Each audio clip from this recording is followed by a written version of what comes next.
ఎన్నికలు జరుగుతున్నా గెలుస్తాం అంటారు కానీ ఎవరైనా ఓడతాం అంటారు. కేఏ పాల్ కూడా గెలుస్తానని అన్నాడు. ప్రభుత్వం నాదే అన్నాడు. కాబట్టి ఎవరైనా అట్లాగా ఉంటుంది. అయితే బీహార్ ఎన్నికల్లో గ్యారంటీ గెలుస్తామన్నటువంటిది మోడీ నమ్మకం. తాజాగా బీహార్‌లో అధికార ఎన్డీఏ ఘన విజయం సాధించి గత అన్ని ఎన్నికల రికార్డు బద్దలు కొడుతుందంటూ మోడీ ధీమా వ్యక్తం చేశారు. ఆయన నిన్న బీహార్‌లో పర్యటనలో పాల్గొన్నారు.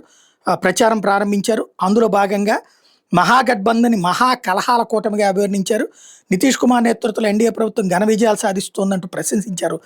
సమస్తీపూర్, బెగూసరాయ్ జిల్లాలో నిర్వహించిన సభల్లో కూడా మోడీ ప్రసంగించారు.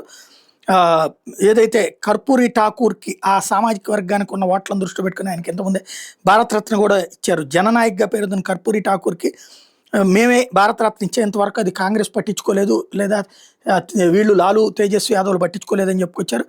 అదే సందర్భంలో ఆర్జేడీ ఎన్నికల గుర్తు మీద కూడా వ్యంగ్యాత్మక వ్యాఖ్యలు చేసుకొచ్చారు.